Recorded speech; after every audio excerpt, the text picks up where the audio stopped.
Hello student, I am again here with a video for 12th physics and that one is the last video for third chapter. In this video we will discuss two topics. First one is the meter bridge and second one is the potentiometer. In the last video we will discuss about the Kirchhoff's law and Wheatstone bridge.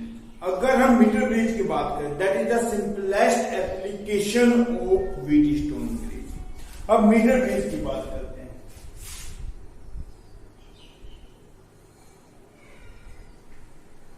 अब अगर metre bridge की बात मैं करूं तो metre bridge is the क्या नाम होता है slide wire bridge. Slide wire bridge तो मीटर ब्रिज और ई होता है मीटर ब्रिज और slide wire bridge. It is the simplest application of Wheatstone bridge. Here we find the unknown resistance with the help of one known resistance.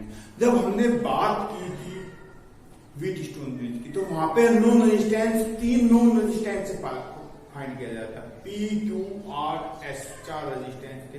अगर S find करना था P Q R की formula था। तीन non resistance पर यहां पे सिर्फ एक नॉन रेजिस्टेंस से हम क्या करेंगे अननोन रेजिस्टेंस फाइंड करेंगे। सबसे पहले से कंस्ट्रक्शन की बात करते हैं। मीटर ब्रिज का कंस्ट्रक्शन क्या होता है। देखो हमारे पास क्या होता है एक रेजिस्टेंस बार होता है।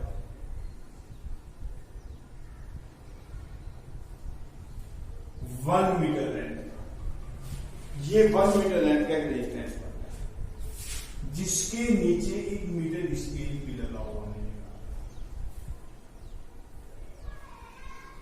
ये 1 मीटर स्केल लगा हुआ है।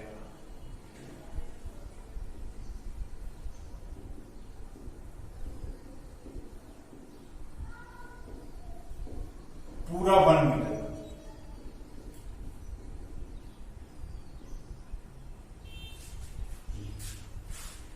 A B. अब ए बी के कंस्ट्रक्शन की बात करें इसमें एक कॉपर स्ट्रिप यहां लगी होगी। ऐसी एक कॉपर स्ट्रिप एल शेप की यहां लगी होगी।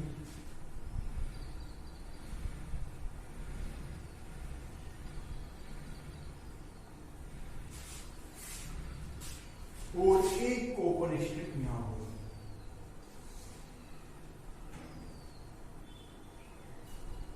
ये इसमें पॉइंट है। ये हो गया ये A B C D E F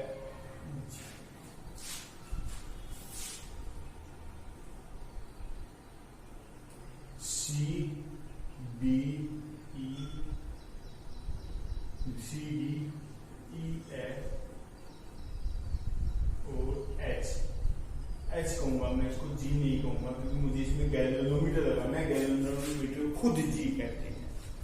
तो हम एक नॉन रेजिस्टेंस तो सी और डी के बीच में लगाएंगे एक ब्रिज दे देंगे इसको करंट को फ्लो होने के लिए। यहाँ पे गैप है ऊपर यहाँ पे खत्म यहाँ पे खत्म तो इसके बीच में नॉन रेजिस्टेंस आर लगा देंगे और यहाँ पे एक अननोन रेजिस्टेंस एस लगा।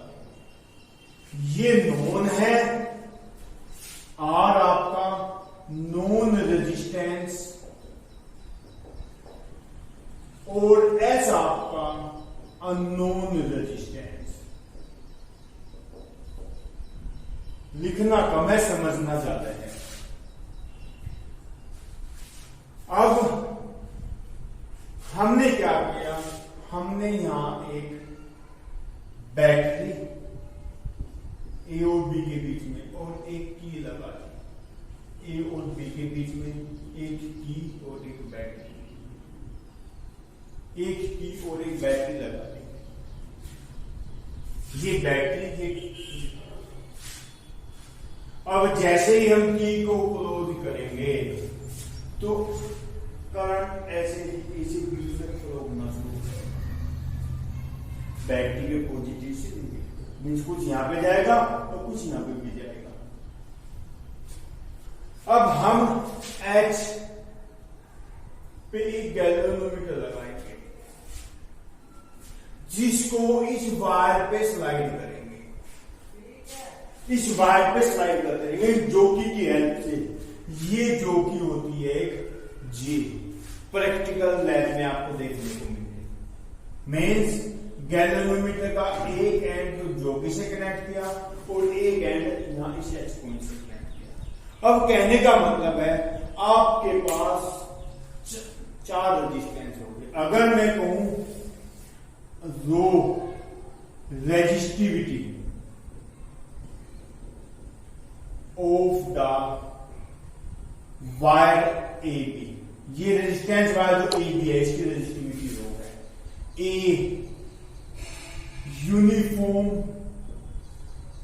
Area of cross section of wire A B, तो uniform area of cross section of wire A B का एरिया ए है। तो मान ले यहां पे गैल्वेनोमीटर का डिफ्लेक्शन 0 हो गया, ये बैलेंसिंग पॉइंट हो गया, तो एक रेजिस्टेंस तो ये हो गया, एक रेजिस्टेंस ये हो गया, क्योंकि रेजिस्टेंस हमारा है, एक रेजिस्टेंस ये हो गया, पी यहां से यहां तक का रेजिस्टेंस, एक रेजिस्टेंस ये हो गया, एक रेजिस्टेंस ये हो गया और एक रेजिस्टेंस हो गया ऐसा। अगर आपके याद हो तो ऐसा ही आपका क्या था व्हीटस्टोन ब्रिज। व्हीटस्टोन ब्रिज में क्या थे 4 रेजिस्टेंस थे, देखो 4 रेजिस्टेंस हो गए, रेजिस्टेंस आर एच पॉइंट पे, क्योंकि ये डी और एस पे एक ही बात है, resistance H S H point पे, इधर पॉइंट क्या है इसका आर का ए पॉइंट, एक रेजिस्टेंस ये और एक रेजिस्टेंस ये, देखो ये ए और ये वाला एस वाला बी है, ये बी से कनेक्ट। अब जे से ए तक का रेजिस्टेंस क्यू, ये जे पॉइंट है, जे से ए तक का रेजिस्टेंस क्यू, जे से ए तक का रेजिस्टेंस बी और जे से बी तक का रेजिस्टेंस, ये हो गए 4 रेजिस्टेंस। अब एच और आई एक गैल्वेनोमीटर से जुड़े हुए और ए और बी एक बैटरी से जुड़े हुए, ए और बी एक बैटरी से। तो ये तो व्हीटस्टोन ब्रिज था। व्हीटस्टोन ब्रिज क्या था 4 रेजिस्टेंस थे हमारे पास जो ब्रिज की फॉर्म में थे, जिनके opposite and 2 opposite and battery से जुड़े थे, 2 अपोजिट एंड गैल्वेनोमीटर से जुड़े थे। अगर यहाँ पे इसका रिफ्लेक्शन 0 आ जाए, जिसमें कोई करंट ना हो, तो क्या कहता है Wheatstone bridge R S R two is equal to P H. ये प्रिंसिपल कहता है व्हीटस्टोन ब्रिज का कि आमने सामने की प्रोडक्ट 0 मीन्स इस रेजिस्टेंस इस रेजिस्टेंस के साथ इक्वल होगी, इस रेजिस्टेंस की इस रेजिस्टेंस के साथ। अब यहां पे देखो आर रेजिस्टेंस एस रेजिस्टेंस यहां से यहां तक का एस क्यू रेजिस्टेंस यहां से यहां तक। अब अगर मैं ये लेंथ L2 कह दूं और ये लेंथ L1 कह दूं, L2 को मैं 100 माइनस L1 भी कह सकता हूं। क्यों? क्योंकि टोटल यहां से आते 100 सेंटीमीटर है, L1 कम होगी तो 100 माइनस L1, तो resistance is equal to resistivity into length upon area.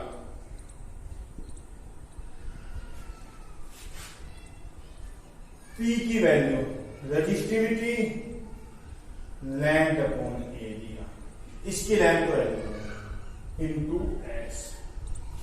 तो यहां से रो कट गया, ए से ए कट गया, तो S is equal to 100 minus L1 upon L1 into are.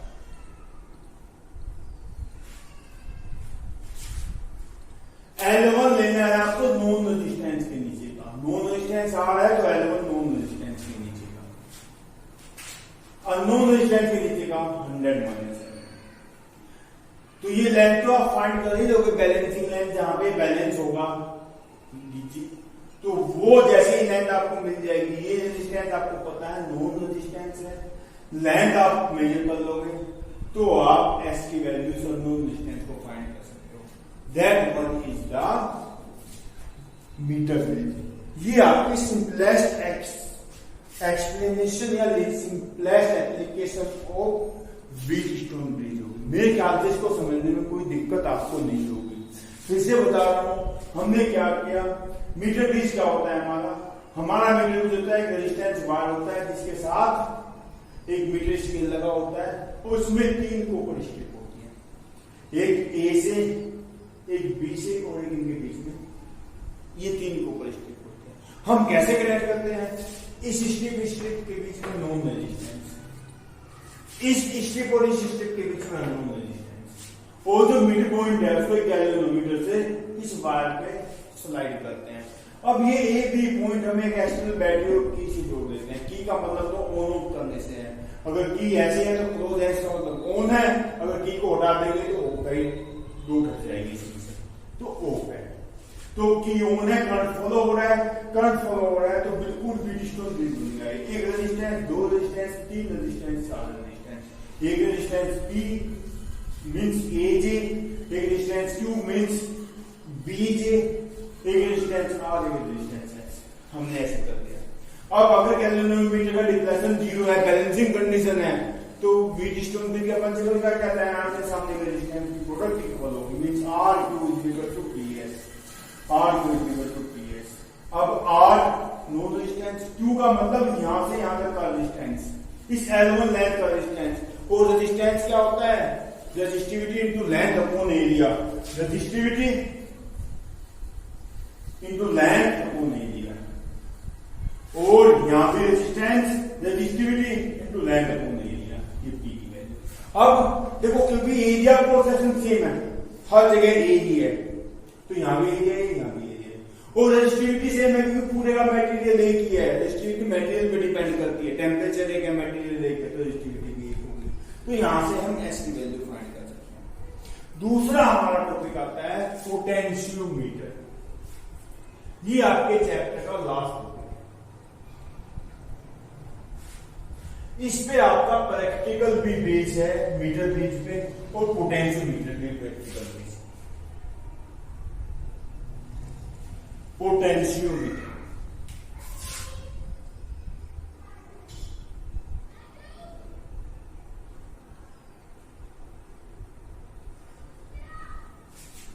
Potentiometer में क्या होता है, इसमें हमारे पास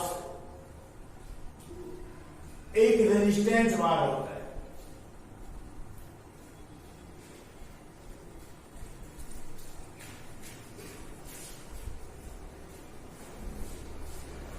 फोर टू 10 मीटर लेंथ, ये कॉपर स्ट्रिप से जुड़ा हुआ है।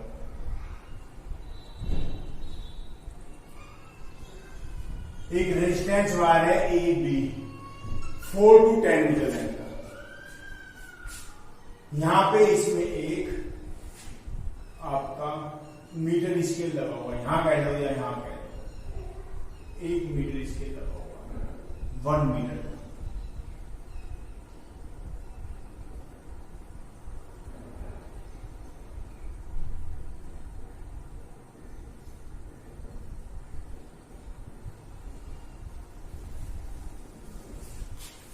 वन मीटर का एक रेजिस्टेंस वायर लगा होता है। देखो 1 metre length, 2 metre length, 3 metre length, 4 metre length, ये 4 to 10 मीटर होता है। अब इसमें हम ए और बी के बीच में, ए और बी के बीच में एक बैटरी,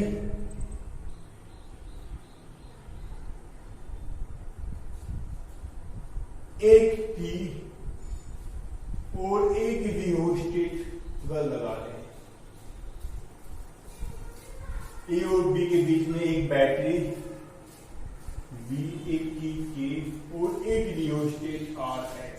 रियोस्टेट का मतलब वर्टिकल रेजिस्टेंस, अगर यहां पे लगाओगे तो कुछ रेजिस्टेंस है यहाँ पे लगाओगे, कुछ और रेजिस्टेंस है, ये डिमॉन्स्ट्रेट होता है, ये चीजें हम लगाते हैं। तो ये आपका एक क्या बन गया, पोटेंशियोमीटर। पोटेंशियोमीटर देखो यहां तक ही है, ये बैटरी की और रियोस्टेट तुमने एक्स्ट्रा लगा। पोटेंशियोमीटर तो एक ये भी रेजिस्टेंस वायर है जिसकी लेंथ 4 to 10 मीटर होती है। इस पे 1 मीटर का एक क्या लगा होता है, स्केल लगा होता है, और ये आपको कॉपर स्ट्रिप से जुड़ी होती है। 1 मीटर, 2 मीटर, 3 मीटर, 4 मीटर वाला मैंने बताया। अब ये जो कंस्ट्रक्शन होगी है, प्रिंसिपल की बात करते हैं। प्रिंसिपल क्या कहता है? प्रिंसिपल कहता है it work on the principle that potential difference across any part of the uniform wire is directly proportional to the length of the wire. Means इसमें जो पोटेंशियल होगा वो इक्वल लेंथ में इक्वल होगा। मींस जितना इस लाइन में potential, जितना इस लाइन में, इतना इस लाइन में, इक्वल लेंथ में इक्वल पोटेंशियल होगा। मींस जो भी इस वायर का पोटेंशियल होगा वो इक्वल लेंथ में इक्वल होगा अगर करंट कांस्टेंट है। मींस हर जगह आई करंट है, करंट इसमें कांस्टेंट ही रहेगा। अगर हम बैटरी ये वोल्टेज ज्यादा ले लेंगे तो करंट पूरे में सेम रहेगा, और अगर करंट सेम है तो इक्वल लेंथ में इक्वल पोटेंशियल होगा। क्योंकि जो वायर है हमारे पास ये एक ही मटेरियल का रेजिस्टेंस वायर, मैग्नीन या कांस्टेंटन, या तो मैग्नीन का या कांस्टेंटन का रेजिस्टेंस वायर, मेनली हम यही यूज करते हैं। एक ही मटेरियल है, और दूसरा इसका area of cross section same है, यानी कि एरिया कहीं पे ज्यादा कहीं पे कम नहीं, इसकी मोटाई सेम है हर जगह, तो area of cross section same है। तो इसमें जो पोटेंशियल, मान लिया हाई करंट ड्रॉप हो रहा है, तो पोटेंशियल होगा कितना, V is equal to IR। अब फिर से वही resistance is equal to resistive की लेंथ अपॉन एरिया। अगर इसकी लेंथ है तो V is equal to I rho upon A into L। देखो I रो और A, I क्या करंट, मैंने बताया यूनिफॉर्म है, जगह सेम है, कांस्टेंट हो गया। रेजिस्टिविटी मटेरियल एक ही है, रेजिस्टिविटी सेम हो गई, और एरिया ऑफ क्रॉस सेक्शन भी सेम है क्योंकि यूनिफॉर्मली एरिया यूनिफॉर्मली है, मींस इसकी मोटाई हर जगह सेम है। तो V is proportional to where I rho upon A is equal to K, a constant। तो ये चीज हमारी कांस्टेंट होगी, I rho upon A is equal to constant and called potential gradient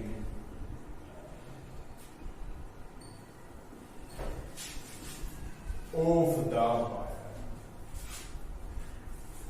potentiometer, potentiometer wire, potentiometer का potential gradient. So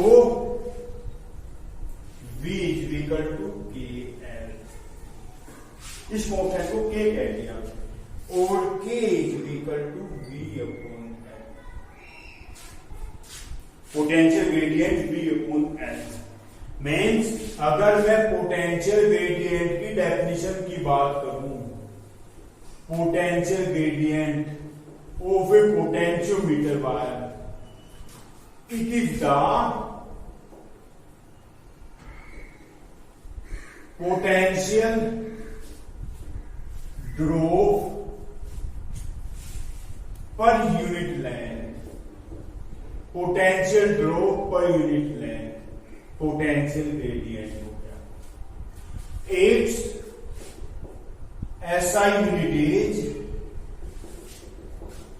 volt per metre and practical unit is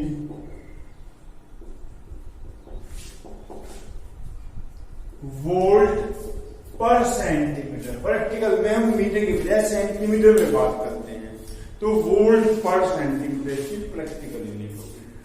अब बात करते हैं इसकी एप्लीकेशन की। एप्लीकेशन ऑफ पोटेंशियोमीटर, कहां हम इसको यूज करते हैं? पहला हम करते हैं, दो यूज होते हैं। पहला होता है comparison of EMF of two cells, दो सेल के ईएमएफ को कंपेयर करते हैं। फिर से वही, हमारे पास एक पोटेंशियोमीटर है,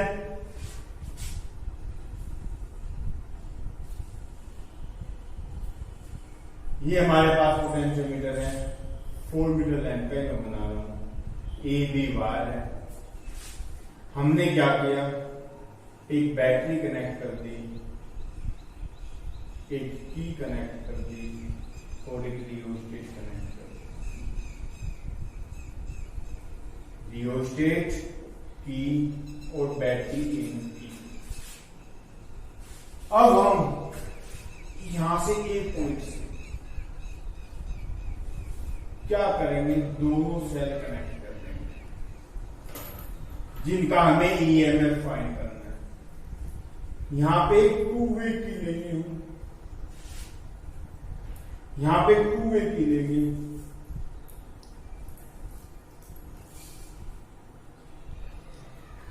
ये की K1 K2, K1 ये होगी, ये K2 और ये K2। इसको एक रेजिस्टेंस बॉक्स के साथ गैल्वेनोमीटर से कनेक्ट करेंगे और ये गैल्वेनोमीटर इस पे क्या करेंगे, स्लाइड करेंगे विद द हेल्प ऑफ ए जोकी।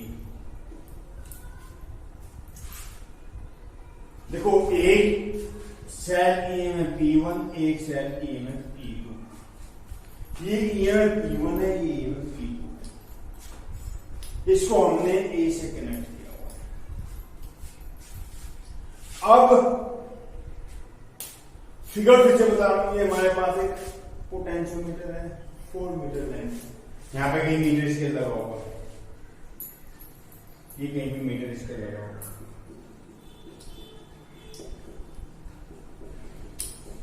ये मीटर स्केल लगा होगा। तो 4 मीटर लेंथ का एक पोटेंशियोमीटर है, 10 मीटर तक हो सकते हैं, 4 to 10। हमने इसमें बैटरी ईएमएफ ई, एक की K1, एक रियोस्टेट यहां पे कनेक्ट किया ए और बी के बीच में, और यहां पे ए से क्या कनेक्ट किया हमने, दोनों बैटरी E1 और E2, एक टू वे की में, टू वे की में क्या होता है, एक की इधर एक की इधर, और मिड पॉइंट को रेजिस्टेंस बॉक्स के साथ गैल्वेनोमीटर से कनेक्ट। गैल्वेनोमीटर का दूसरा एंड हम जो किसी इस पे स्लाइड करेंगे। अब हमने क्या किया, हमने पहले when K2 is closed, हमने पहले K2 को क्लोज किया, मीन्स इस की को क्लोज किया, इस वाली की को, ऊपर वाली की को क्लोज किया। तो इसका मतलब हमारे साथ बस ये सेल E1 जुड़ गया, E2 नहीं जुड़ा। तो E1 अगर जुड़ गया और हमारा ये J1 पे बैलेंस हो गया, बैलेंस गैल्वेनोमीटर का बैलेंस पॉइंट में note current in the galvanometer, deflection 0 और इसकी लेंथ L1 है। तो हमारी जो इसकी ईएमएफ है, देखो यहां से जितनी वोल्टेज इसने ड्रॉप की उतनी वोल्टेज यहां से यहां तक ड्रॉप हुई, तभी तो करंट 0 होगा। जो वोल्टेज हमारे यहाँ 10 वोल्ट है, यहाँ पे 6 वोल्ट रहेगी, तो ये भी 6 वोल्ट रह जाएगी। तो दोनों वोल्टेज सेम होगी, तो इसमें करंट फ्लो ही नहीं होगा। जितनी करंट, जितनी वोल्टेज यहाँ ड्रॉप हुई उतनी यहाँ पे ड्रॉप होगी। तो क्या हो जाएगा कि L1 पहले करिए। दूसरा, अब हम K1 इसको ओपन करते हैं, दूसरी की को क्लोज करते हैं, K3 को, इस की को क्लोज करते हैं, इस की को क्लोज करते हैं। अब ये हमारा ऐड हो जाएगा E2 is equal to KL, और इसमें ईएमएफ आएगा क्योंकि करंट 0 आ रहा है गैल्वेनोमीटर में, इसमें कोई करंट फ्लो नहीं हो रहा है। तो ईएमएफ क्या, वोल्टेज क्या है, ईएमएफ K2। क्योंकि जब करंट 0 होता है तब बैटरी के बीच में जो पोटेंशियल डिफरेंस होता है वो उसका ईएमएफ होता है। तो ये दोनों होगी। तो यहां पे from 1/2 E1 upon E2 is equal to K L1 upon K L2, K से K, और E1 upon E2 is equal to L1 upon L। Means अगर मान लिया दूसरा, जब हमने दूसरा कनेक्ट किया, अब ये यहाँ पे हो गया J2 पे, तो अब की बार हमारे पास ये लेंथ L2 आ गई। अगर दोनों में सेम लेंथ आ रही है तो दोनों का ईएमएफ सेम है, अगर अलग अलग करेंगे तो ईएमएफ का रेशो अलग अलग। ये आपका कंपेरिजन ऑफ ईएमएफ को टू सेट हो गया। एक और लास्ट बच गया, हाँ इसमें एक चीज याद रखना, क्या कि E should be greater than E1 और E2। ये बैटरी इन दोनों से सेल से बड़ी होनी ही चाहिए, तभी आप बैलेंसिंग पॉइंट फाइंड करोगे। अगर ये बैटरी बड़ी नहीं होगी, ये बड़ी हो जाएगी, तो बैलेंसिंग पॉइंट कहीं भी नहीं मिलेगा आपको। अब सेकंड एप्लीकेशन की बात करते हैं। सेकंड एप्लीकेशन में क्या है, दैट वन इज द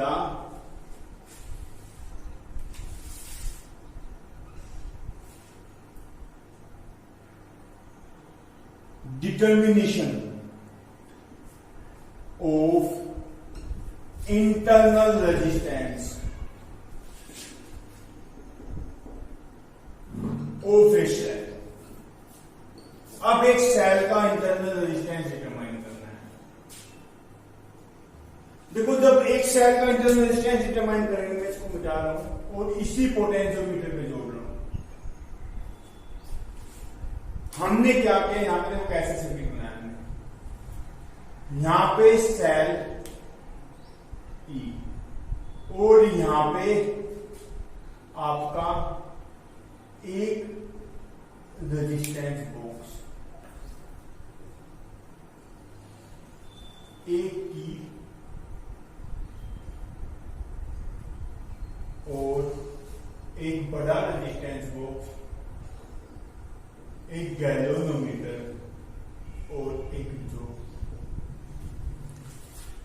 बिल्कुल देखो यही चीजें हैं। सेल एक और यहां पे सेल की जगह क्या किया, हमने एक रेजिस्टेंस बॉक्स में एक नॉन रेजिस्टेंस लगा दे, नॉन रेजिस्टेंस, इसका रेजिस्टेंस आर, मैं नॉन रेजिस्टेंस कह रहा हूं, नॉन रेजिस्टेंस आर, आप कंफ्यूज ना हो, नॉन रेजिस्टेंस आर लगा दी, और ये एक की K2 और ये एक की K1, और मैंने बताया था कि स्केल होता ही है इसमें, स्केल को यहां बना लो।